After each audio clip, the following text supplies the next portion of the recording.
Hoje eu quero conversar com você sobre a igreja que Jesus merece.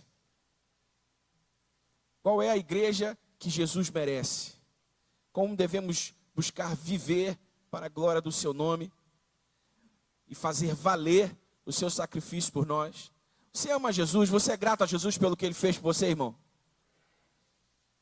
Nós precisamos tornar essa gratidão o mais objetiva possível, através de um modo de vida que glorifique o seu nome, através de um modo de vida que expresse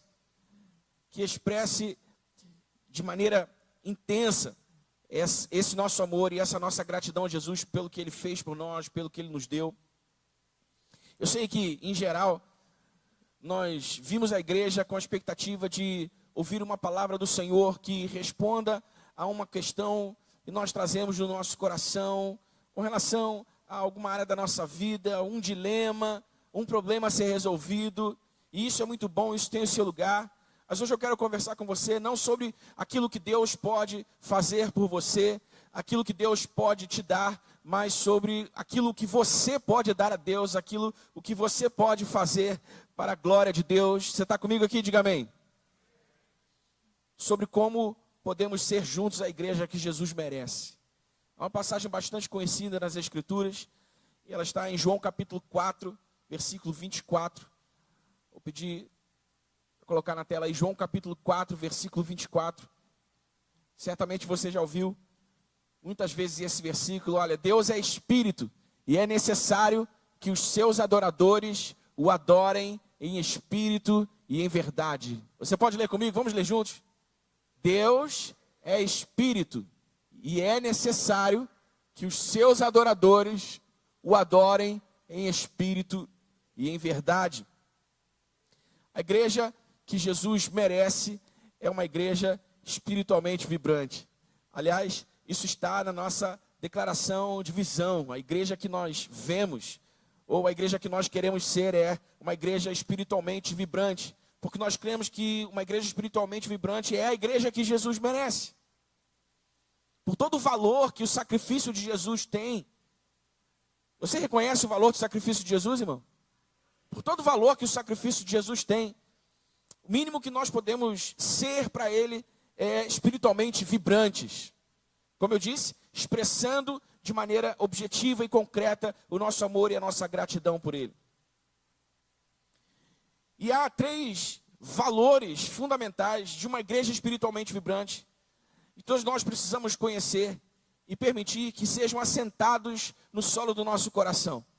Toda igreja espiritualmente vibrante é uma igreja que adora, diga comigo, adora, ora e tem expectativa pelo sobrenatural.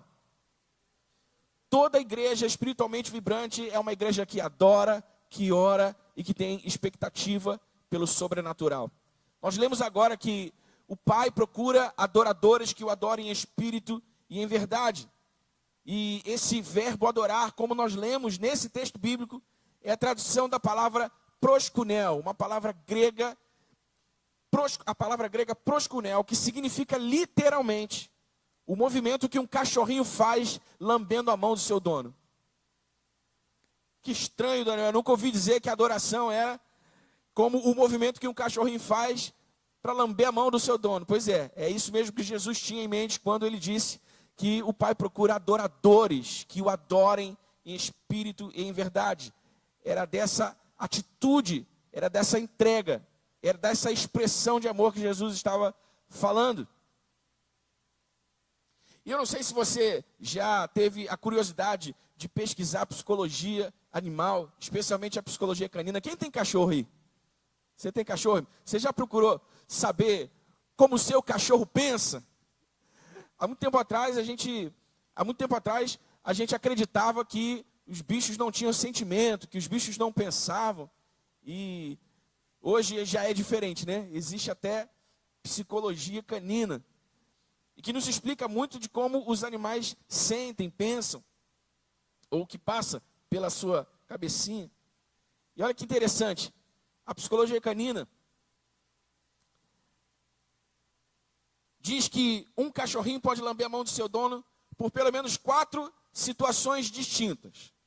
Um cachorrinho lambe a mão do seu dono para expressar identificação e dar carinho. Presta atenção. Um cachorrinho lambe a mão do seu dono para expressar identificação e dar carinho. Um cachorrinho também lambe a mão do seu dono para atrair atenção e pedir carinho. Não sei se o seu cachorro é assim. Eu já tive cachorro, hoje eu não tenho cachorro. A Manuela estava doida por um cachorro esses dias aí, mas eu falei, não. Deixa você crescer mais um pouquinho, que é para você dar conta de limpar o cocô, o xixi do cachorro. Você vai me arrumar trabalho se eu te der um cachorro agora. Tô brincando, a gente não tem cachorro agora porque a gente tem um gato bem velhinho, mas bem velhinho mesmo. Tem quantos anos ele? 16 anos. Eu vi um quê de susto, né? É isso mesmo, 16 anos. Aí, coitado, eu não vou botar um cachorro filhote junto com um gato de 16 anos, um gato velho, cheio de mania. Então deixa o nosso gatinho partir, aí eu compro um cachorro para a Manuela. Mas você já viu que o cachorro, se você faz um carinho nele e para de fazer o carinho nele, ele vai com o focinho assim na tua mão, mexe na tua mão para você continuar fazendo carinho? Não é assim? Isso nem é uma particularidade só dos cachorros, o meu gato também faz isso. Parece que quanto mais velho ele vai ficando, ele mais grudado em mim ele vai ficando. Eu não posso andar pela casa que ele vai atrás de mim. Eu não posso fazer qualquer movimento que ele gola em mim e não me deixa. E aí eu sento lá para estudar ou para trabalhar, ele vem e deita bem do meu lado assim, mas me espremendo no cantinho do sofá. E aí ele fica lá, esfregando a cabecinha na minha mão para eu poder fazer carinho nele. Ele está pedindo carinho. Ele está chamando a atenção, ele está atraindo a atenção. Um cachorrinho também pode lamber a mão do seu dono quando ele está ansioso. E um cachorrinho também lambe a mão do seu dono para expressar submissão. Olha só quantas coisas significam esse ato do cachorrinho lamber a mão do seu dono. Olha quantas coisas significam proscunel. Olha quantas coisas podem significar a palavra adoração. Uma igreja espiritualmente vibrante é uma igreja que expressa a identificação com Jesus e que dá carinho a Jesus. Não sei você, mas às vezes eu acho estranho essa ideia de que nós podemos dar alguma coisa a Jesus. Mas nós podemos dar a Jesus a nossa gratidão, o nosso carinho, a expressão do nosso amor. A nossa adoração é esse movimento que expressa a identificação, que dá carinho a Jesus.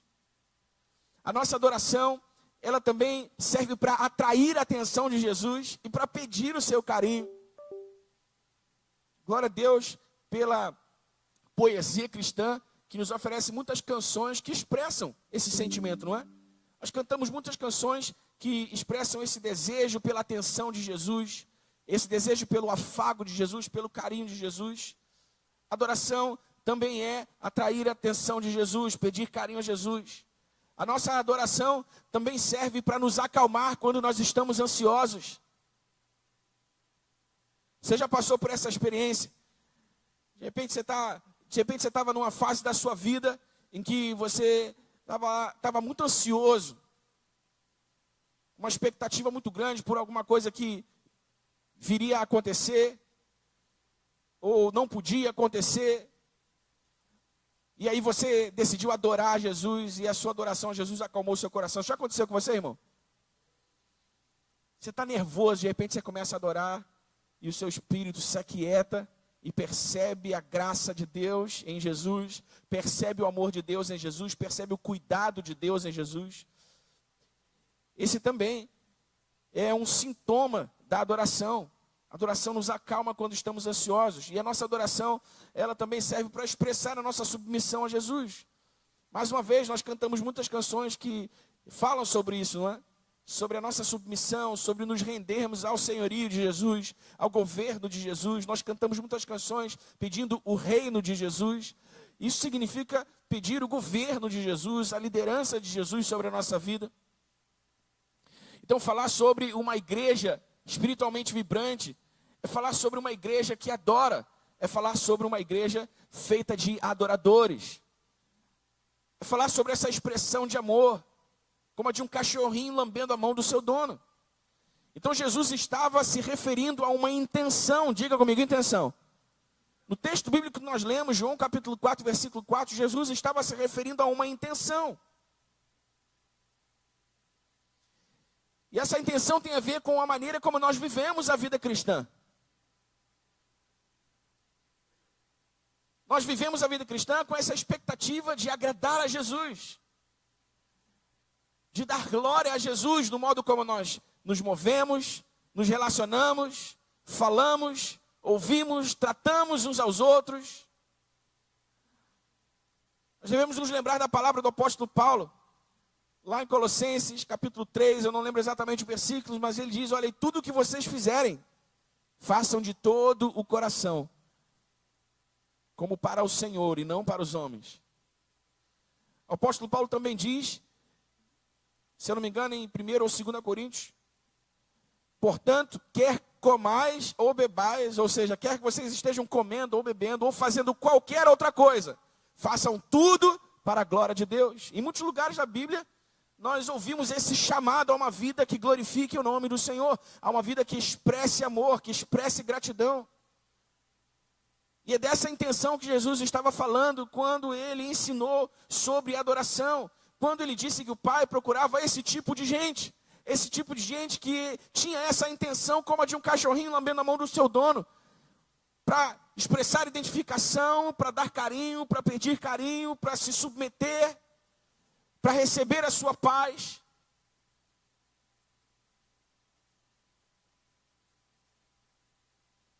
A adoração a Jesus é a expressão livre e criativa do nosso amor por Ele, por quem Ele é e pelo que Ele fez. Amém, irmãos? A nossa adoração não é só aquilo que cantamos aos domingos na igreja. A nossa adoração, ela também se manifesta no modo como nós tratamos o nosso cônjuge, os nossos filhos, os nossos amigos, os nossos colegas de trabalho, o modo como nós ouvimos as pessoas, como nós damos atenção a elas. Tudo o que nós fazemos, toda a nossa vida, é uma expressão de adoração. E nós precisamos pensar, nós estamos sendo a igreja que Jesus merece, estamos dando a Jesus a adoração que Ele merece, estamos vivendo uma vida que glorifique o seu nome em todas as áreas da nossa vida. Devemos viver para expressar este amor individualmente e também coletivamente em nossa comunidade de fé, de maneira verdadeira, intensa, vibrante, porque nós adoramos aquele a quem nós amamos. Amém, irmão? Nosso amor por Jesus não pode ser só o nosso amor por Jesus não pode ser só palavras. Não pode ser só expressões bonitas, poesias bonitas, cantadas, encenadas, seja lá como for. Não, não. A nossa adoração a Jesus precisa ser verdadeira, vibrante, intensa, honesta. Nós adoramos a quem amamos. Amamos a quem conhecemos e admiramos. Por isso a adoração também é uma lente que nos revela Jesus como Ele é. Porque quanto mais nós observamos a Jesus por essas lentes, através das lentes da adoração, mais nós o reconhecemos. E quanto mais nós o reconhecemos, mais nós o amamos. E quanto mais nós o amamos, mais nós queremos adorá-lo. Talvez você não tenha percebido isso conscientemente, mas é isso que acontece quando você está adorando a Jesus.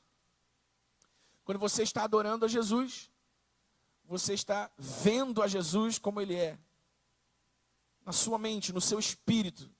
Enquanto você o exalta, enquanto você canta, enquanto você manifesta o seu amor. E quanto mais você o reconhece, e quanto mais você percebe a Jesus e a sua presença, mais você quer adorá-lo. Mais você quer adorá-lo. Porque isso, o que adoração significa. Expressão de amor livre e criativa. Por isso nós precisamos ser para Jesus a igreja que Ele merece, vivendo intensamente uma vida de adoração. Diga comigo, adoração. Adoração, meu irmão. Adoração. Adoração para além das canções. As canções fazem parte da nossa adoração. O que nós cantamos é parte da nossa adoração, mas ela não é toda a nossa adoração. A nossa adoração é tudo aquilo que nós fazemos conscientes de que estamos na presença de Jesus e na intenção de reverenciá-lo, na intenção de glorificá-lo, na intenção de agradá-lo. Amém? Amém, irmão? A adoração intensa, verdadeira, honesta, genuína. Uma igreja espiritualmente vibrante é uma igreja que adora. A igreja que Jesus merece é uma igreja que adora. Uma igreja espiritualmente vibrante também é uma igreja que ora. Você não precisa abrir a Bíblia. Em Mateus capítulo 5, Jesus ensina os seus discípulos a orar. E lá está a oração, como nós chamamos de a oração do Pai Nosso. E essa oração do Pai Nosso, ela traz algumas chaves importantes que devem servir para acionar o poder criativo de Deus através da oração. E antes mesmo de ensinar a oração do Pai Nosso, Jesus diz aos discípulos que a primeira coisa que eles precisam saber é que eles não devem orar como os hipócritas. Hoje você lê com calma em casa, isso está lá em Mateus capítulo 5. Ele diz, olha, quando vocês orarem, não sejam como os hipócritas.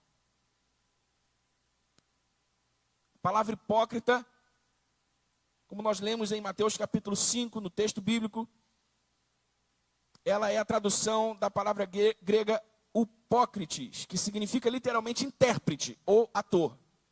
Um hipócrita é alguém que está interpretando um personagem, é alguém que está atuando, é alguém que parece ser o que ele de fato, genuinamente não é. Então Jesus está dizendo, olha, quando vocês orarem, vocês não devem orar interpretando, vocês não devem orar como atores, vocês não devem orar tentando parecer quem vocês não são. Vocês não devem orar preocupados com a aparência, com a estética da oração de vocês. Porque não é essa oração que o Pai recebe.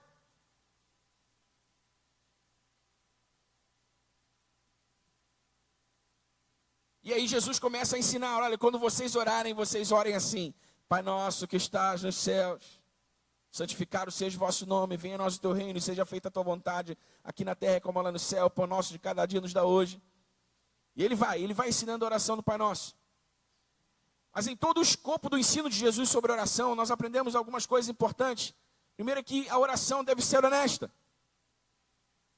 Se nós não devemos orar com hipocrisia, se nós não devemos orar interpretando, se nós não devemos orar preocupados com a estética da nossa oração, nós precisamos saber que a oração que o Pai recebe é uma oração honesta, uma oração pura. Por isso é que Jesus diz que quando nós orarmos, nós devemos orar em secreto. Não é isso que Jesus ensina? Olha, quando você orar, vá para o teu quarto, fecha a tua porta e ore ao Pai em secreto. E o Pai que te vê em secreto te recompensará. Então Jesus não estava com isso condenando a oração pública. Veja porque ele orou publicamente muitas vezes. O que Jesus está ensinando é que a oração secreta é a oração que não sofre a influência de alguém que vê ou ouve a oração que é feita. Quando eu estou orando em secreto, eu não tenho a menor preocupação em parecer ser para Deus quem eu de fato não sou, porque eu sei que estamos sozinhos ali e eu sei que eu não posso, e eu sei que Ele sabe quem eu sou de verdade. E eu sei que Ele sabe de onde eu vim. E eu sei que Ele sabe o que vai na minha mente, o que vai no meu coração. Eu não preciso fingir para Deus. Você está comigo aqui, irmão? É disso que Jesus está falando. E é por isso que Jesus nos chama a orar em secreto. A orar em secreto, porque neste lugar nós somos quem nós realmente somos. Então a oração ela precisa ser honesta. No secreto nós não sofremos influência de ninguém que está nos vendo, que está nos ouvindo. Nós não ficamos preocupados em querer orar bonito, em querer orar bem. Nós não ficamos preocupados em usar as palavras certas. Nós não ficamos preocupados em impressionar ninguém. Estamos só com o nosso Pai em secreto. Ele está nos vendo e Ele está nos ouvindo. No nosso lugar secreto, nós podemos orar com honestidade, porque ninguém além de Deus, a quem nós oramos de fato, está nos vendo, está nos ouvindo. E com isso Jesus está ensinando também que, além de a oração ser honesta, ela também deve ser sincera.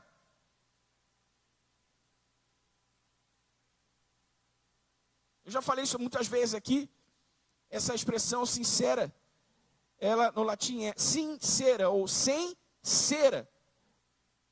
E de onde vem essa expressão? Essa expressão vem de uma prática no comércio de barro, no comércio de jarros de barro, em que se usava cera de velas para disfarçar rachaduras nesses jarros de barro. Então eles disfarçavam essas rachaduras e vendiam os jarros assim mesmo. Sincera, sem cera, sem a tentativa de esconder nada. Não escondemos rachaduras, não escondemos nada que está quebrado, nada que não está funcionando. Pelo contrário, nós nos expomos diante de Deus e dizemos a Ele exatamente o que estamos sentindo, e dizemos a Ele exatamente o que pretendemos, o que queremos, o que esperamos dEle, com honestidade, mas também com sinceridade.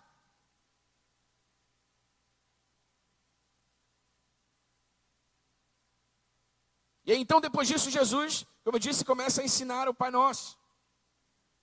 O que muitas pessoas acabam interpretando da maneira errada, porque pensam que o Pai Nosso é um modelo de reza que se deve ficar repetindo, sem muita consciência do que se está repetindo, e não.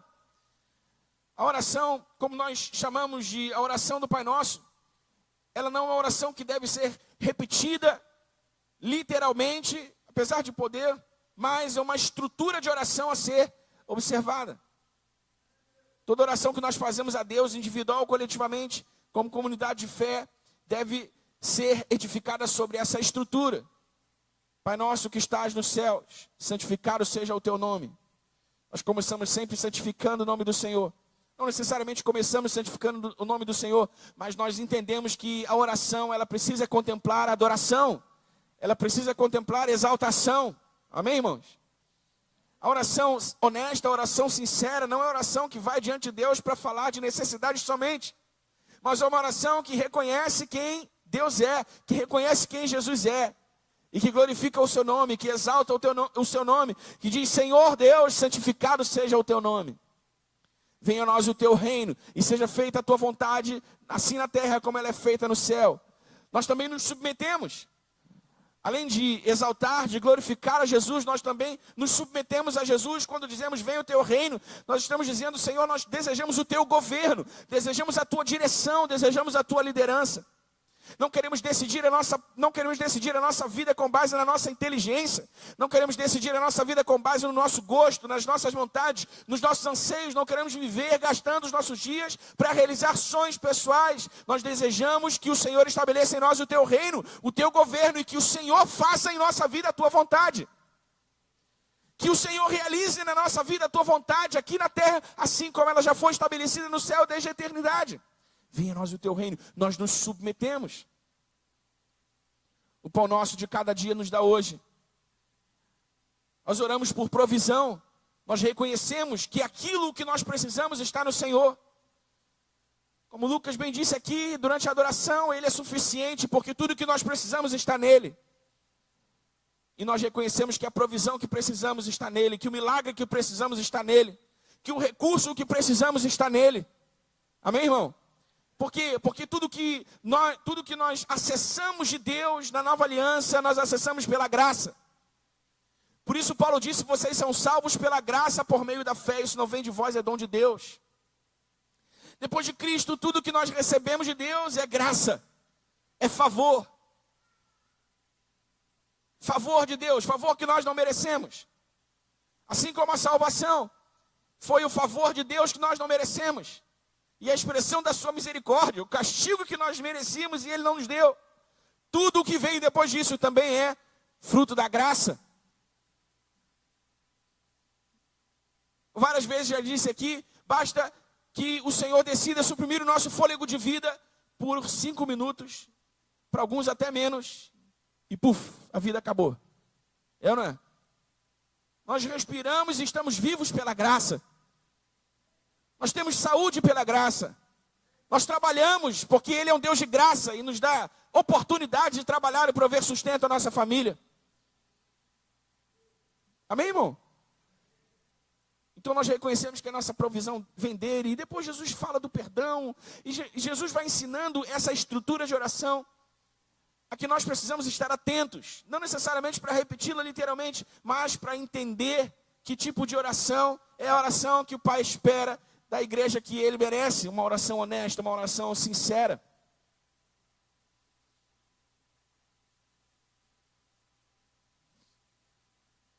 Em João capítulo 5, versículo 19, Jesus diz assim: as obras que eu faço, eu não faço de mim mesmo. Tudo que eu faço, eu vi o Pai fazer. Tudo que eu digo, eu ouvi o Pai dizer. Isso também tem a ver com oração, com o tipo de oração que o Pai recebe, o tipo de oração que a igreja que Jesus merece deve orar. Nós vimos aqui em Jesus esse padrão para nos movermos no reino de Deus. Nós fazemos o que vemos o nosso Pai fazer e falamos o que ouvimos o nosso Pai dizer. Onde nós descobrimos o que o Pai está fazendo? Onde nós ouvimos o que o Pai está dizendo? No lugar de oração. Amém, irmão? É nesse lugar de oração que nós vemos o que o Pai está fazendo, que nós ouvimos o que o Pai está dizendo. E assim nós nos movemos no reino de Deus, como Jesus se movia. A oração é esse meio através do qual nós nos comunicamos com Deus. E veja, a comunicação não é só aquilo que nós dizemos, é também aquilo que nós ouvimos, ok? Você está se comunicando com alguém, você está disposto a ouvir tanto quanto a falar.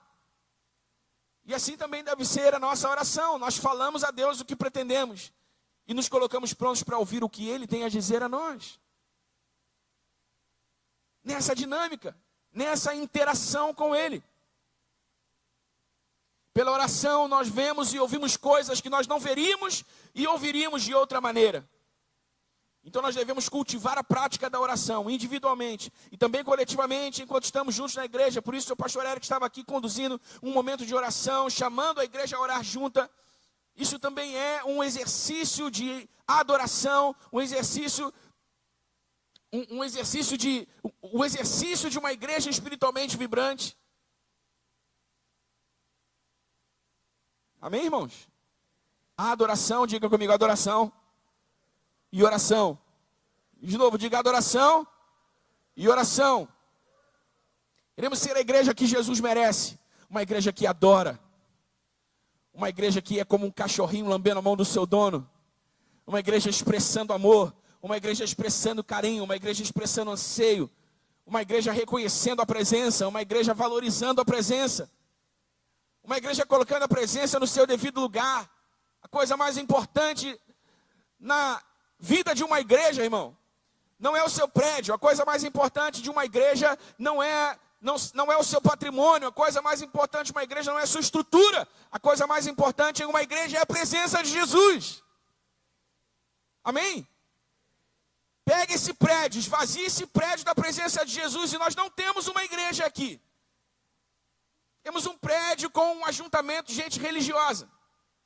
Mas se formos todos para a praça ucraniana agora, fora desse prédio, estivermos juntos em adoração e oração sincera ao Senhor, então nós temos uma igreja ali, porque a presença de Jesus está onde 2 ou 3 estão reunidos em seu nome. A igreja que Jesus merece. A igreja feita de gente que está vivendo a sua vida para a glória do nome dEle. A igreja feita de gente que está vivendo preocupada em honrar a presença. Em valorizar a presença. Irmão, nós não podemos perder podemos perder de vista o sacrifício de Jesus por nós. Nós só estamos aqui agora, sentados nessa poltrona confortável, nesse ambiente climatizado, ouvindo música, ouvindo a mensagem do Evangelho, porque Jesus morreu por nós. Jesus morreu por nós. Porque Deus amou o mundo. João 3,16 diz: de tal maneira que Ele deu o seu Filho unigênito, para que todo aquele que nele crê não morra, mas tenha vida eterna. Nós cremos na mensagem do Evangelho, cremos no nome de Jesus, nascemos de novo, estamos aqui, somos a sua igreja. Reconhecemos que Ele perdoou os nossos pecados. Reconhecemos que Ele nos limpou, nos lavou, nos trouxe para a sua presença, nos deu uma nova vida, nos deu esperança, nos deu um futuro. E agora nós precisamos ser gratos. Nós precisamos dar a Ele o que Ele merece, o que é direito seu, amém, irmão? Precisamos ser para Ele a igreja que Ele merece. Uma igreja que Jesus merece, é uma igreja que adora, é uma igreja que ora.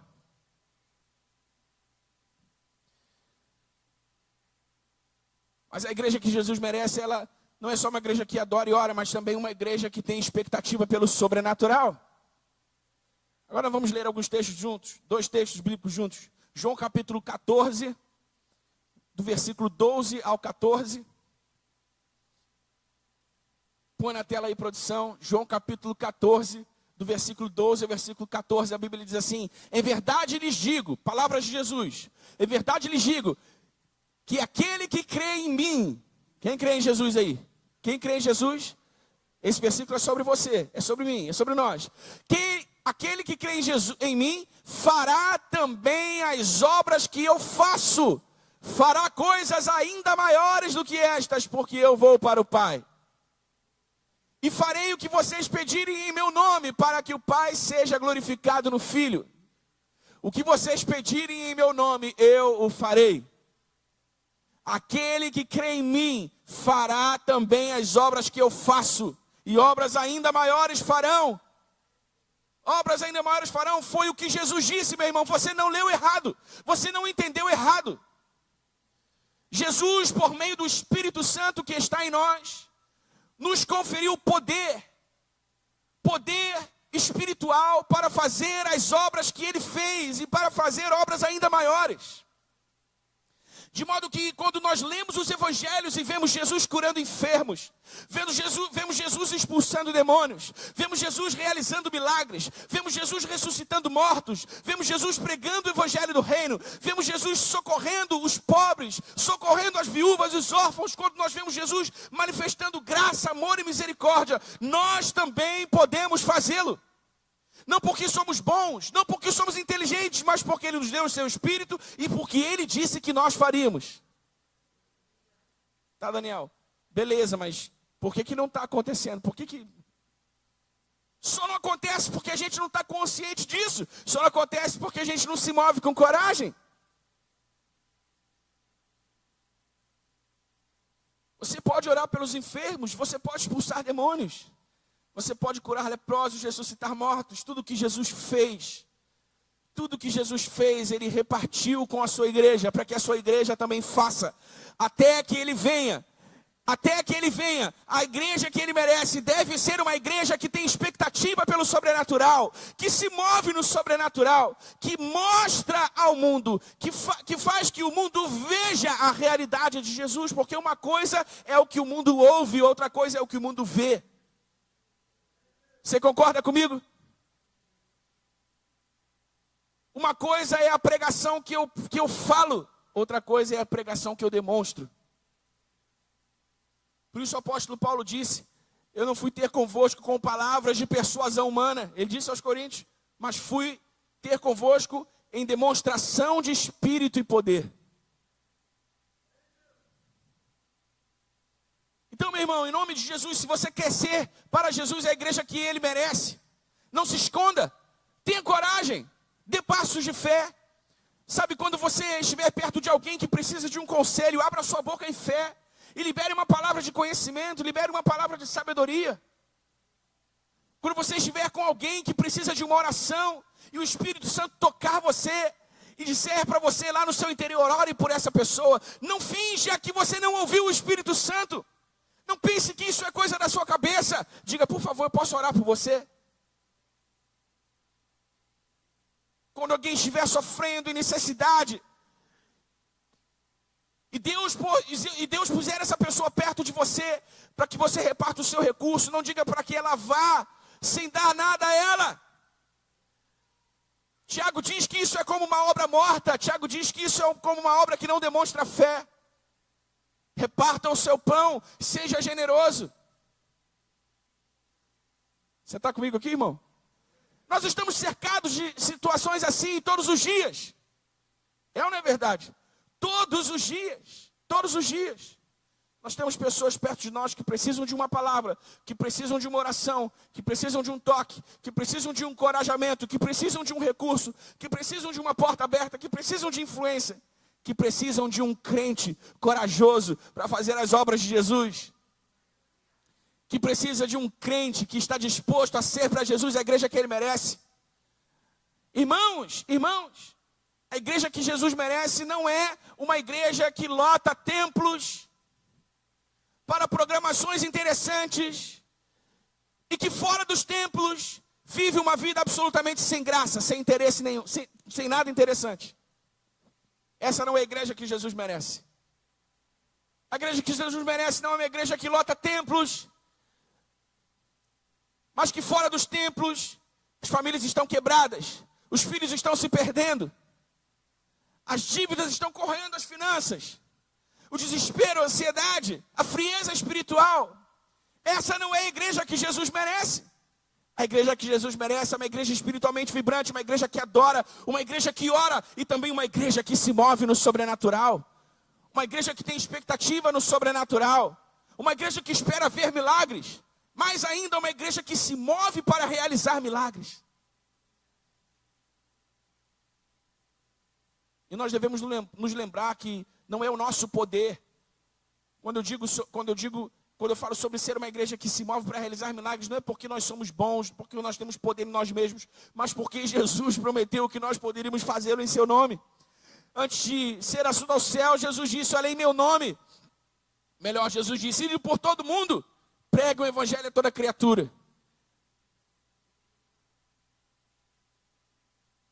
Em meu nome vocês expulsarão demônios, pegarão em serpentes. Se beberem alguma coisa mortífera, isso não fará mal algum a vocês. Em meu nome vocês vão impor as mãos sobre os enfermos e eles ficarão curados. Olha que maravilha, irmão. Ah, Daniel, mas hoje tem remédio, não precisa orar. É verdade, tem remédio, mas ainda assim, a oração continua sendo um meio através do qual Deus manifesta a realidade do seu poder na terra. E Ele faz isso através da igreja, Ele faz isso através de mim e de você. De maneira alguma, nós pregamos que se deve ignorar a ciência, que se deve ignorar a medicina, de maneira alguma.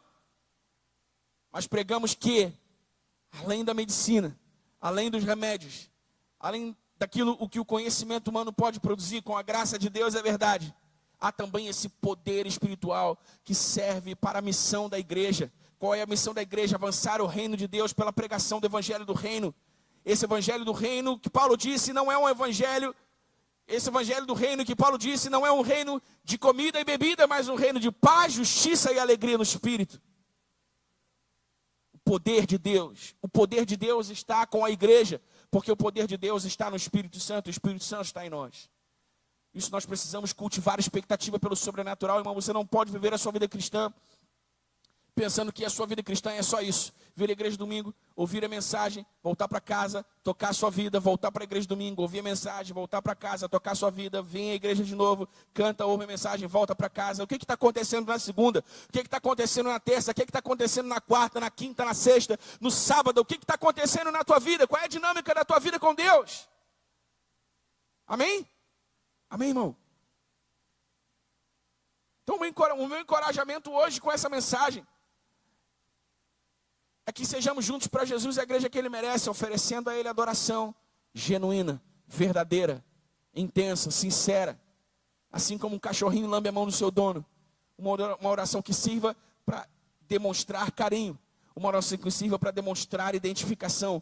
Uma oração que sirva para pedir carinho. Uma oração que sirva para entregar a ansiedade e receber a paz. Uma adoração que sirva para se submeter, demonstrar submissão, reconhecer o governo, o reino de Jesus.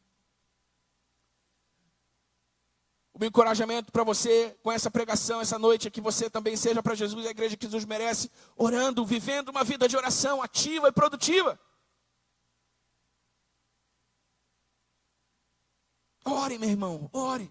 Nada de realmente significativo na história da igreja foi feito sem a oração de homens e mulheres de Deus, que investiram o seu tempo na presença do Senhor, falando e ouvindo, vendo o que o Pai está fazendo, ouvindo o que o Pai está dizendo.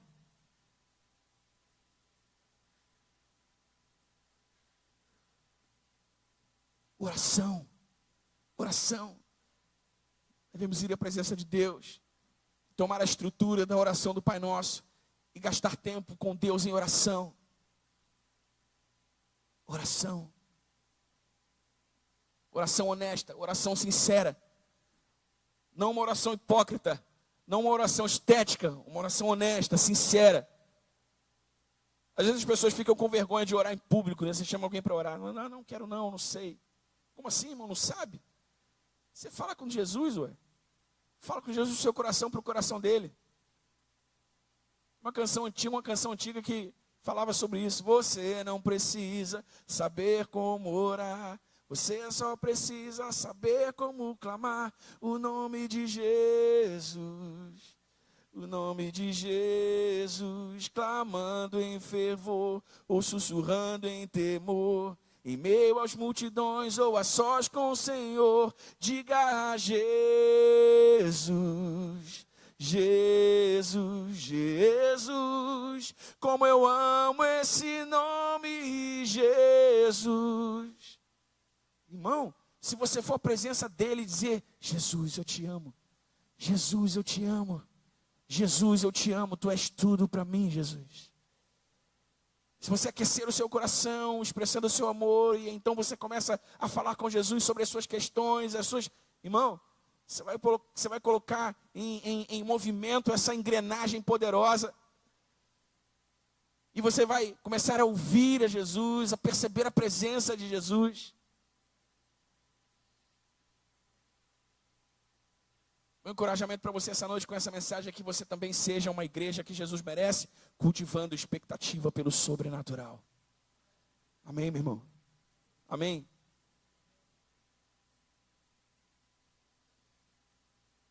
Há tanta necessidade à nossa volta, irmão. Tantas oportunidades para se manifestar o poder de Deus. Tantas oportunidades para se manifestar o poder de Deus. Ele só precisa de coragem. Ele só precisa da minha coragem, da sua coragem. Damos passos de fé com coragem. Nos movemos com coragem. Posso orar? Posso falar uma coisa para você? E o poder de Deus se manifesta. Vem aqui, deixa eu te dizer uma coisa. O poder de Deus se manifesta. Amém, meu irmão? Pense na sua família, na sua vizinhança, no seu trabalho. Quantas pessoas à sua volta já sentaram do seu lado para dizer assim, cara, você não sabe o que eu estou passando. Eu estou passando por isso, aquilo, outro.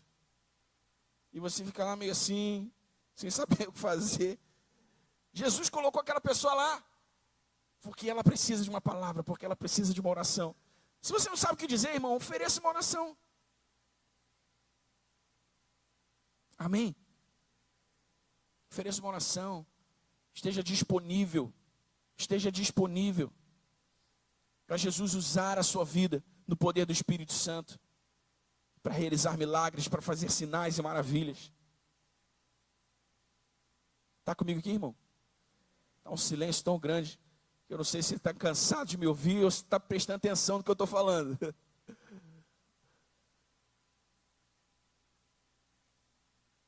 Sabe, a gente precisa olhar o livro de Atos dos Apóstolos.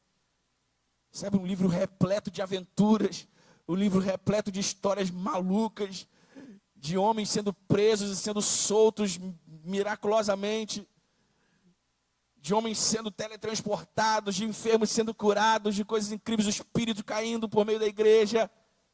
Nós precisamos nos animar com isso, irmão, nós precisamos nos lembrar que Atos dos Apóstolos continua sendo escrito pela igreja dos dias de hoje, por mim, por você. Quantos Paulos, Pedros, Joãos, Mateus, quantos temos aqui?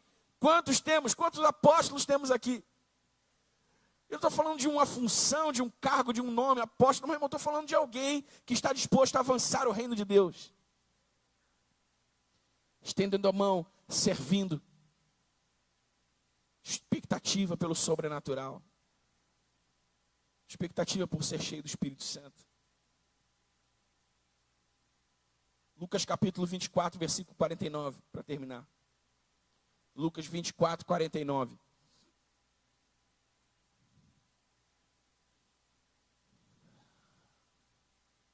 Eu envio a vocês a promessa do meu Pai, mas fiquem na cidade até serem revestidos do poder do alto. Jesus disse isso para os discípulos, para que eles entendessem que depois que o poder fosse derramado, meu irmão, então eles poderiam sair e pregar, sair e ser testemunhas. Amém? O que é uma testemunha?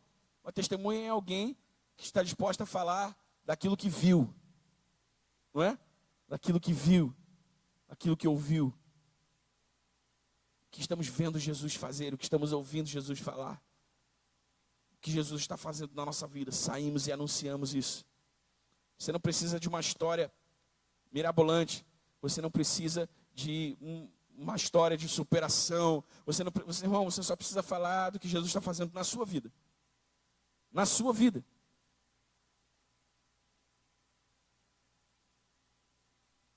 De onde ele tirou, o que ele está fazendo. Então, ser a igreja que Jesus merece é ser uma igreja espiritualmente vibrante, que cultiva a prática da adoração e da oração, sempre com grande expectativa pelo sobrenatural. Pois assim nós criamos o melhor ambiente possível para a manifestação da presença de Deus em nossa vida e também em nossa igreja. Amém? Se nós nos reunimos aqui, eu estou falando disso, estou o tempo todo falando aqui no âmbito pessoal, individual.